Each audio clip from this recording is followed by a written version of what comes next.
Welcome to Suman TV. తాజాగా times now ఇచ్చిన survey మరొకసారి వైసీపీలో జోష్ తీసుకొచ్చింది. అదే నేపథ్యంలో ప్రతిపక్షాల్లో ఒక టెన్షన్ క్రియేట్ చేసింది. కాకపోతే ఇది దేశవ్యాప్తంగా జరిగిన సర్వే. ఎంపీ స్థానాల్లో మాత్రం ఈసారి 25కి 24 నుంచి 25 గెలుచుకునే అవకాశం ఉంటుంది. టీడీపీకి అవసరమైతే 0 లేదంటే ఒక స్థానం మాత్రమే వస్తుంది అని చెప్పడం.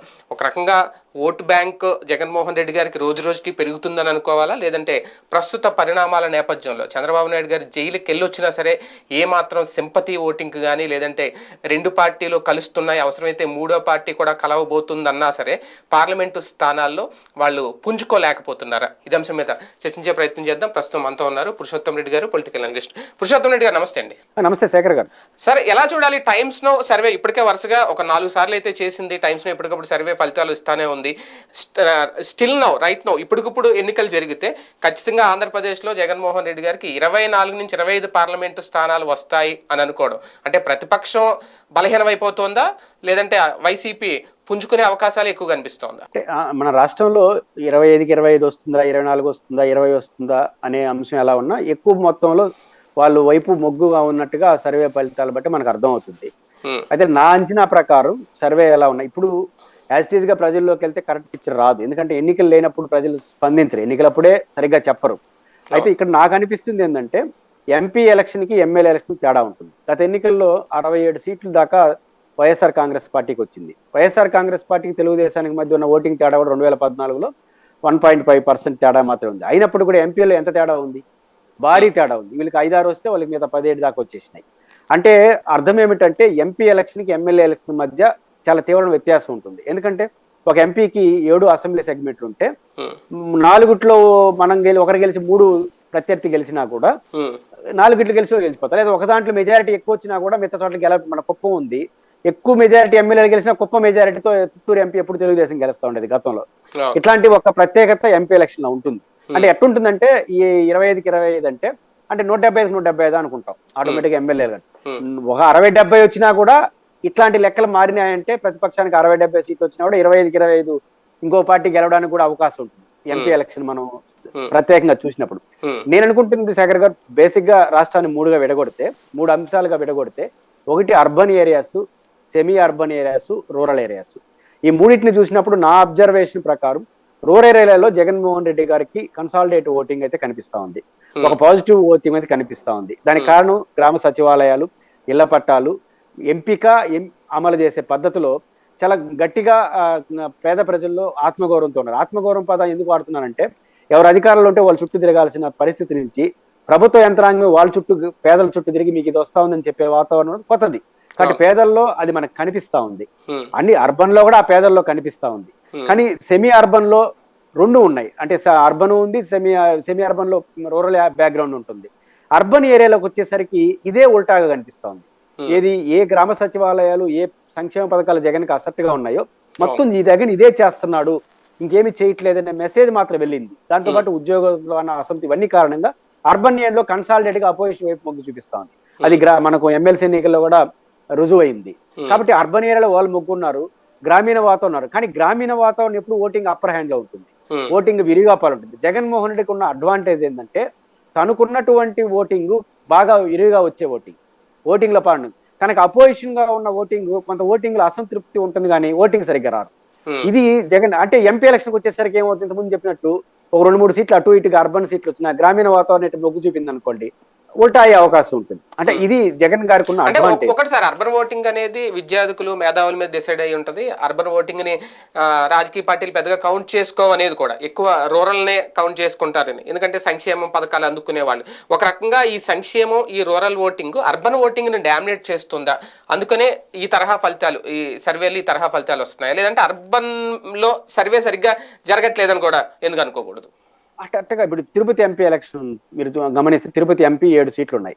తిరుపతి, శ్రీకాళహస్తి, సత్యవేడు, గూడూరు, సులూరుపేట, వెంకటగిరి. దీంట్లో తిరుపతి, గూడూరు, శ్రీకాళహస్తి అర్బన్ మనం జనరల్ గా అనుకుందాం. కానీ అర్బన్ ఏరియాలో కొంత వైసీపీకి బాగలేదని ఒక అర్బన్ డిసైడ్ 3 నియోజకవర్గాల్లో ప్రతికూల ఫలితం వచ్చింది అనుకోండి వైసీపీకి, మిగతా 4 అర్బన్ రూరల్ నియోజకవర్గాలు వాళ్ళు వచ్చేస్తారు కదా. అప్పుడు ఏమవుతుంది, ఓవరాల్ గా అప్పర్ హ్యాండ్ ఎంపీ అనేది విస్తృతమైన నియోజకవర్గం కాబట్టి ఇప్పుడు ఎమ్మెల్యే అనుకోండి, ఒక urban Vijayawada 2-3, Visakhapatnam 4, purely urban ఉంటుంది, కొట్టేస్తుంది ప్రతిపక్షం. ప్రతిపక్షం అంటే జగన్ వ్యతిరేకంగా ఓటు వచ్చే అవకాశం ఉంటుంది. కానీ ఎంపీకి వచ్చేసరికి రూరల్ కూడా పెద్ద సంఖ్యలో ఉంటుంది కాబట్టి అది కొంచెం పాజిటివ్ గా ముందుకు వచ్చింది అనుకోండి. అర్బన్ లో ఉన్నటువంటి పేదలు రూరల్ లో కొంత అనుకూల వాతావరణం కల్పించండి. జస్ట్ మెజారిటీతో మళ్ళీ ఎంపీ సీట్కి వచ్చేసరికి అధికార పార్టీకి అడ్వాంటేజ్ మారే అవకాశాలు కూడా ఉంటాయి. ఇదే మన అంచనా ప్రకారం రుజువు అయితే. అట్ ద సేమ్ టైం సర్వేలో ఉన్న ఒక చిన్న బలహీనత విశాఖపట్నం ఉంది. మేజర్ అర్బన్ అవుతుంది కదా విశాఖ ఎంపీ మేజర్ అర్బన్ అవుతుంది. విజయవాడ ఎంపీ మేజర్ అర్బన్ అవుతుంది. గుంటూరు ఎంపీ అర్బన్ బాగుంది. మా తిరుపతి ఎంపీ కూడా అర్బన్ ఎంపీ కొంత ఎక్కువగా ఉంది. ఇట్లా ఈ దీంట్లో ఎట్లుంటుంది, ఇది ఒకటి చూసుకోవాల్సిన అవసరం ఉంది. అయితే జగన్మోహన్ రెడ్డి గారికి ఒక డిసడ్వాంటేజ్ ఏంటంటే మనకు సానుకూలంగా ఓట్లు ఉన్నాయి. ఆ సానుకూల ఓట్లని బ్యాలెట్ బాక్స్ వరకు తీసుకెళ్లే యంత్రాంగం తీవ్ర అసంతృప్తిలో ఉంది. దీన్ని ఆయన ఏం చేస్తున్నాడు, ఎమ్మెల్యే క్యాండిడేట్లు మార్చడం, ఇన్ఛార్జీలు మార్చడంతో చేస్తున్నాడు. కానీ వీళ్ళు సాటిస్ఫై చేయకపోతే ఇన్ఛార్జీలు వీళ్ళు మారినా కూడా ఫలితం రాదేమో. ఇప్పుడు ఓటింగ్ అనుకూలంగా ఉండేవాళ్ళు ఆడ ఓటు అయిపోతే ఏం చేస్తారు? కానీ ఒకటిసారి ఇక్కడ మీరు అన్నట్టు బూత్ లెవెల్లో బలం పోల్చుకుంటే వైసీపీ కంటే తెలుగుదేశం పార్టీయే పెద్ద పార్టీ అని చెప్పాలి. ఎందుకంటే వాళ్ళకున్న పొలిటికల్ మేనేజ్మెంట్ కానీ బూత్ లెవెల్లో కానీ బలం చూసుకుంటే. కానీ గతం అంటే ఇక్కడ రెండు అంశాలు. ఒకటి, చంద్రబాబు నాయుడు గారు జైలుకి వెళ్ళక ముందు జైలుకి వెళ్ళొచ్చిన తర్వాత వీళ్ళిద్దరు పొత్తు అఫీషియల్గా ప్రకటించుకోవడం, ఇవన్నీ కూడా ఎక్కడ ఈ సర్వేలో కనిపించినట్టు ఏం లేదు. ప్రతిపక్షాలు కూడా ఎక్కడ మార్పులు సానుకూలత వచ్చినట్టు కూడా ఎందుకు కనిపించట్లేదు? అవి పెద్దగా జనాలు పట్టించుకోవట్లేదా? అంటే సర్వే ఎమ్మెల్యేలు కూడా సర్వే రిపోర్ట్లు ఇచ్చుంటే వాళ్ళ సర్వే యొక్క విశ్వసనీయత అర్థమైపోయింది. నేను ఎమ్మెల్యేలు ఇప్పుడు మనకు ఎమ్మెల్యేలు 60-70 సీట్లు వైసీ తెలుగుదేశం ప్రతిపక్షానికి ఇచ్చింది అనుకోండి, అప్పుడు ఆ సర్వేలో పెద్ద ఊరికి అనుమానం రాదు. ఎందుకంటే నేను ఎందుకు చెప్పాను కదా, 60-70 వచ్చినా కూడా అన్ని ఎంపీ సీట్లు ఇంకో పార్టీ గెలిచే అవకాశం ఉంది. అంటే నియోజకవర్గాన్ని గ్రౌండ్ తీసుకున్నప్పుడు వాళ్ళు ఎమ్మెల్యేలు ఇకపోవడం వల్ల ఆ సర్వే ఎమ్మెల్యేల పట్ల ఏమనుకుంటారో మనం చెప్పలేదు. ఆ రీత్యా సర్వేకున్న పరిమితం. మీరు అన్నట్టు క్యాడర్ బేస్డ్ గా తెలుగుదేశానికి మంచి క్యాడర్ ఉంది, అసోసియేషన్ ఉంది. వైసీపీకి ఫెరోషస్ క్యాడర్ ఉంటుంది. కానీ వాళ్ళకు అలిగినారంటే పని చేయకపోవడం కూడా ఫెరోషస్ గా ఉంటారు. తెలుగుదేశం లాగా పద్ధతిగా ఏమి ఉండరు. తెలుగుదేశం వాళ్ళు తిప్పుకుంటా పని చేస్తారు. వైసీపీ వాళ్ళు పద్ధతిగా లేకపోతే తిరగబడి. నేను చెప్పాను సత్యవేటకు సంబంధించి ఒక సూలూరుపేటలో ఆయన ఏకంగా ఎమ్మెల్యేని మేమే ఓడిచ్చేస్తాం అంటున్నారు. పబ్లిక్ గా తెలుగుదేశం మనం ఎప్పుడైనా చూసినామా? ఆ అసంతృప్తి కంట్రోల్ చేయకపోతే. నేను బెస్ట్ ఎగ్జాంపుల్ చెప్తాను. వైసీపీకి ప్రధాన థ్రెట్ ఎక్కడుందంటే ప్రకాశం, నెల్లూరు, చిత్తూరులో గ్రాడ్యుయేట్ ఎన్నికలు జరిగినాయి. మీరు గమనంలో వస్తే జజ్జల రామకృష్ణారెడ్డి గారు ఏం మాట్లాడినారు, మా ఓటర్లు వేరే ఉన్నారని చెప్పేసినారు. అంటే ఇక్కడ అసంతృప్తి ఉంది చదువుకున్న వాళ్ళు అని చెప్పేసాడు. ఇది తప్పు. బేసిక్ పాయింట్ ఏంటంటే మీరు గమనంలో పెట్టుకుని గ్రామ సచివాలయంలో పర్మనెంట్ ఎంప్లాయీస్ ఉంటారు కదా, ఈ రోజు 30,000 జీతం వాళ్ళు ఒక జిల్లాకు 10,000 ఉన్నారు శేఖర్ గారు. అంటే 3 జిల్లాలు కలిసి 40,000 దాకా ఉంటారు. ఒక జిల్లాలో ఎక్కువ ఉన్నారు. అంటే ఈ 40,000 మందికి ఉద్యోగాలు ఇచ్చిన జగనే కదా, లేతగా ఉన్నారు కదా, 3 ఏళ్ళు కదా అయ్యింది. వాళ్ళందరూ గ్రాడ్యుయేట్లే కదా, ఓటు నమోదు చేసుకుని జగన్ కృతజ్ఞత చెప్పి ఓటేస్తుంటే ఫస్ట్ ప్రయారిటీ గెలుచుకుంటారే. ఎందుకు జరగలేదంటే ఓటర్లో సానుభూతున్నంత మాత్రాన ఆటోమేటిక్గా ఓటుగా మారదు. అదే వైసీపీ కార్యకర్తలు యాక్టివ్ గా ఉంటే ప్రతి గ్రామ సచివాలయ దగ్గరికి వెళ్ళి అయ్యా బాబు నీకు పర్మనెంట్ ఉద్యోగం వచ్చింది, నువ్వు ఓటు నమోదు చేసుకో, ఓటేయి అంటే గ్యారంటీగా గ్రామ ఎమ్మెల్సీ ఎన్నికల్లో గెలుచుంటారు. అంటే గ్రామీణ వాతావరణంలో నీకు ఓటు ఉండొచ్చు కాక, కానీ కేడర్ అసంతృప్తిగా ఉంటే ఎమ్మెల్సీ ఎన్నికలు రుజువైన తర్వాత దాన్ని ఒక యాంగిల్ తీసుకుంటున్నాడు. ఏది ఎమ్మెల్యేలని కోపాన్ని మార్చేస్తున్నాడు. అది 10% పనిచేస్తుంది. 90% జగన్ మమ్మల్ని కలవట్లేదు. ఇది మేజర్ ప్రాబ్లం. కాబట్టి ఈ సమస్యను కూడా పరిష్కరిస్తే టైమ్స్ నౌ సర్వే కొంచెం దగ్గరగా వీళ్ళు వస్తారు. టైమ్స్ నౌ అంచనా కరెక్ట్ అయినా కూడా జగన్ గారి ఈ మార్పులు చేర్పుల్లో కానీ వాళ్ళు సరిదిద్దకపోతే టైమ్స్ నౌ సర్వే యొక్క ఫలితాలు కూడా అందేకునే అవకాశాల్లో సమస్యలు వస్తాయి. ఇప్పటికే ఒక 3 స్థానాల్లో అయితే తెలుగుదేశం పార్టీ ఉంది, 3 ఎంపీ స్థానాలు అయితే గెలుచుకుంది లాస్ట్ టైం. పైగా ఇప్పుడు అడిషనల్ గా జనసేన ఓటు బ్యాంక్ కూడా యాడ్ అవుతుంది.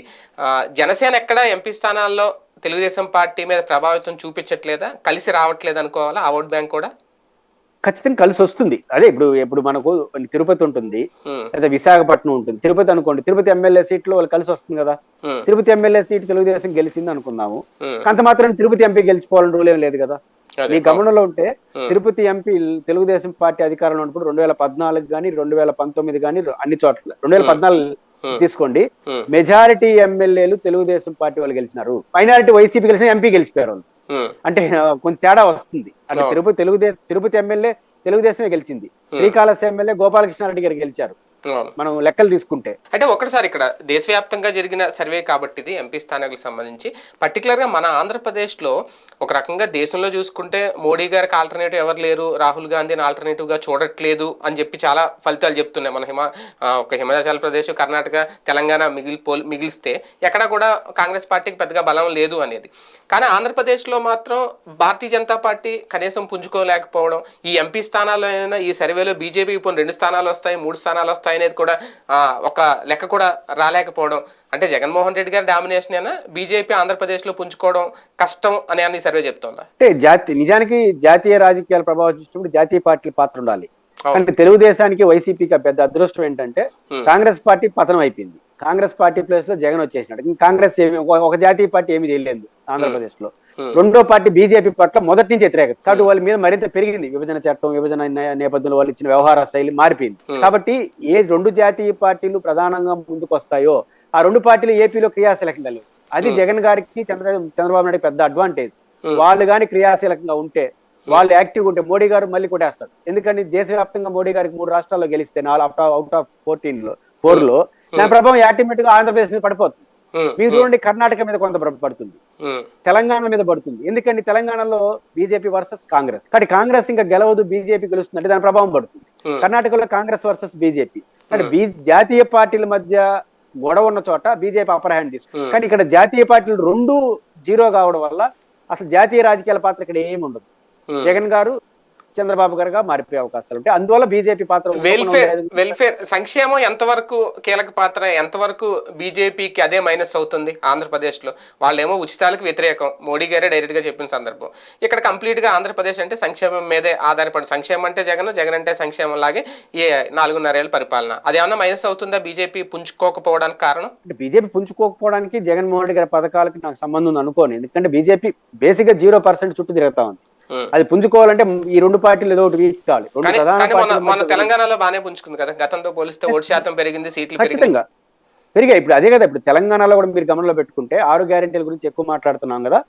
6 గ్యారెంటీల మీద అంత బాగుంటే 2/3 మెజార్టీ కాంగ్రెస్ ఎందుకు రాలేదు?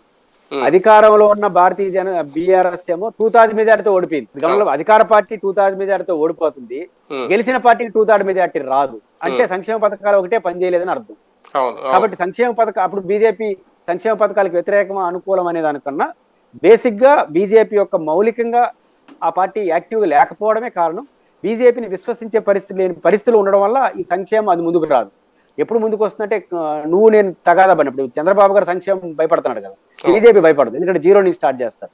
చంద్రబాబు గారికి దగ్గరగా ఉన్నాడు కాబట్టి నేను కూడా సంక్షేమ పథకాలు ఇస్తానని మాట్లాడాల్సిన పరిస్థితి వస్తా ఉంది తప్ప జగన్మోహన్ రెడ్డి గారి పరిపాలన తీరు వాళ్ళు కాదు. బీజేపీ స్వతహాగా ఉన్నటువంటి ప్రాబ్లమ్స్ వల్ల ఆంధ్రప్రదేశ్ లో వాళ్ళ ఎదుగుదల లేకుండా పోతా ఉంది. జగన్మోహన్ రెడ్డి గారు వై నాట్ 175 అంటున్న నేపథ్యంలో ఈ సర్వేని ఎంతవరకు రేపు అసెంబ్లీ ఎలక్షన్స్ లో ప్రామాణికంగా తీసుకోవచ్చా? ఈ ఫలితాలు దీంతో కంపేర్ చేస్తే అసెంబ్లీ ఫలితాలు కూడా ఇంచుమించు ఇలాగే ఉంటాయని ఎంతవరకు అనుకోవచ్చు? అసెంబ్లీ ఎన్నికల్లో వై నాట్ 175 అనేది అది అర్ధరహితం, అది సాధ్యం కూడా కాదు. గతంలో కన్నా తెలుగుదేశం పార్టీకి ఓటింగ్ పెరుగుతుంది, సీట్లు కూడా పెరుగుతాయి, గణనీయంగా పెరుగుతాయి. ఇప్పుడు అర్బన్, నేను ఇంతకుముందు చెప్పాను, అర్బన్ డిసైడెడ్ లేదా అర్బన్ స్వభావం కలిగినటువంటి ఓటర్లు నిర్ణయాత్మకంగా ఉన్న నియోజకవర్గాల్లో అధికార పార్టీ ప్రతికూల పరిస్థితి ఎదుర్కొంటా ఉంది. ఆ రకంగా కనీసం 40-50 సీట్లు ఉంటాయి కదా ఆంధ్రప్రదేశ్ లో. ఖచ్చితంగా ఆ సీట్లలో ప్రతికూలంగా ఉంటుంది వైసీపీకి. కాబట్టి ఎందుకంటే వాళ్ళు కొని తెచ్చుకున్న సమస్య కొంత ఉంది, రియాలిటీ కొంత ఉంది. కాబట్టి తెలుగుదేశానికి సీట్లు పెరుగుతాయి, ఓట్లు పెరుగుతాయి, దాంట్లో డౌట్ లేదు. అది పవర్లోకి వచ్చే అంత పెరుగుతుందా లేదా అనేది ఇంకా కొన్ని పొత్తులు ఎత్తులు. పవన్ కళ్యాణ్ గారు ఇట్లే ఉంటాడా లేకపోతే మధ్యలో ఉల్టా అవుతాడా? ఇప్పుడు బీజేపీతో ఉన్నానా ఆయన అంటున్నాడు, బీజేపీ మళ్ళీ గెలిచే పరిస్థితి కనిపిస్తోంది. బీజేపీని కాదని ఆయన తెలుగుదేశం ఉంటాడా? బీజేపీ చెప్పినట్టు ఉంటాడా? మనకు తెలియదు. బీజేపీ రా బయటకు అని చెప్పి ఆయన మాట విన్నాను అనుకోండి, మళ్ళీ ఆయన వచ్చేస్తే మళ్ళీ రాజకీయాల్లో పెద్ద పెనుమార్పులు వస్తాయి కదా. జనసేనకు అనుకున్న సీట్లు ఇస్తాడా? 30, 40, 50 సీట్లు ఇస్తాడా? 10 సీట్లు ఇస్తే వాళ్ళు ఎట్టుంటారు? 50 సీట్లు ఉంటే వీళ్ళు ఎంతమంది పోతారు? అంటే జనసేనతో ఉంటుందా లేదా? జనసేనతో ఉంటే ఎట్లుంటుంది? ఇవన్నీ కూడా మీరు గమనంలో పెట్టుకోండి. నేను ప్రెస్ మీట్ లో చంద్రబాబు గారు చాలా కీలకమైన వ్యాఖ్యలు చేశారు. చాలా మంది దాన్ని గమనించారు. అదేమంటా అంటే నేను అభ్యర్థుల ఎంపికని ప్రజల అభిప్రాయాలు కూడా తీసుకుంటాను అన్నాడు. అంటే ఆయన నాకు ఒక తెలుగుదేశం పార్టీ ఎమ్మెల్యే ఆశించి ఆయన పోటీ చేశాడు. నేను ఎప్పుడు మీలాంటి ఇంటర్వ్యూలో చెప్తుంటాను, చంద్రబాబు నాయుడు గారు ఈసారి ఎన్నికల్లో నామినేషన్ల చివరి వరకు పొత్తులు తేల్తాడు అని అన్నాను, చాలా సార్లు అంటున్నాను. ఆయన ఒకసారి ఫోన్ చేసి ఒక పేరు అనే చెప్పను ఫోన్ చేసి నువ్వు అన్ని ఇట్లా చెప్తుంటా ఉన్నాడు. నేను ఫోన్ చేసినాడు, నువ్వు చెప్పిందే కరెక్ట్, మా వాడు ఖచ్చితంగా ఎన్నికల వరకు ఏం తేల్చడు, ఎందుకంటే ప్రజల అభిప్రాయం తీసుకుంటానంటే అర్థం ఏంటి, ఇంకా చర్చిస్తానని అర్థం. ఎందుకు తెలుసా? పవన్ కళ్యాణ్ విషయంలో ఆయన టాక్టికల్ గా వ్యవహరిస్తున్నాడు. పవన్ కళ్యాణ్ గారు నాతో ఉంటాడా ఉండడా, పవన్ కళ్యాణ్ గారు ఉంటే ఎన్ని సీట్లు ఇవ్వాలి లేదు అనే విషయాన్ని ఇప్పుడే తేల్చి ఇప్పుడు అలా అనుకుంటే డిసెంబర్ నెలలో కుప్పం అభ్యర్థి విషయంలో కూడా మరి ప్రజాభిప్రాయం తీసుకుంటారా? కుప్పం అభివృద్ధి తీసుకోడు, ఎవరికి పవన్ కళ్యాణ్ గారు ఆ సీట్ అడగడు కదా, ఇబ్బంది ఏం లేదు ఓకే. కాబట్టి ఇబ్బంది లేదు. వై నాట్ వై 174 కాబట్టి ఏం చేస్తాడు పవన్ కళ్యాణ్ గారికి డిసెంబర్ లో 30 ఇచ్చేసారు అనుకోండి శేఖర్ గారు, 30 సీట్లు ఏంటో తేలిపోతుంది. ఏంటో తేలిపోతే ఆ 30 సీట్లు తెలుగుదేశం ఏమవుతాడు, బయటపోయే అవకాశం ఉంది. ఒకవేళ 10 20 ఇచ్చారు అనుకోండి, జనసేన వాళ్ళు గమ్ముంటారా? కాబట్టి పరిశీలిస్తున్నాం అని ఎన్నికల వరకు తీసుకెళ్తాడు. ఉంటే పెట్టుకుంటాడు, లేకపోతే మీ కర్మ అని చెప్పి వదిలేస్తాడు. కాబట్టి దీనికోసమే ఆ స్టేట్మెంట్ ఇచ్చాడు, దాన్ని వేరే రకంగా వాడాడు. ఒక రకంగా ఇటువంటి సర్వే ఫలితాలు వైసీపీలో అయితే జోషే తీసుకొస్తాయి, అందులో నో డౌట్. వాళ్ళైతే మేము ఖచ్చితంగా 175 లేదంటే 25 మాయా ఎంపీ స్థానాలు అంటారు. కానీ ఎంతవరకు ప్రామాణికంగా తీసుకోవచ్చు? నిజంగా ఈ సర్వే ఫలితాలు చూస్తే అంత థ్రెట్ టీడీపీ జనసేనలకి ఉందా ఆంధ్రప్రదేశ్ లో? వైసీపీకి ఓటింగ్ ఉంది, గెలవగలిగిన స్థాయిలో ఓటింగ్ ఉంది. ఆ ఓటింగ్ ని కన్సాలిడేట్ చేసుకొని బూతుల వరకు తీసుకెళ్లే యంత్రాంగంలో మాత్రం తీవ్ర వ్యత్యాసం ఉంది. దాన్ని సరిదిద్దుకోపోతే మాత్రం ఈ జోష్ కొనసాగదు.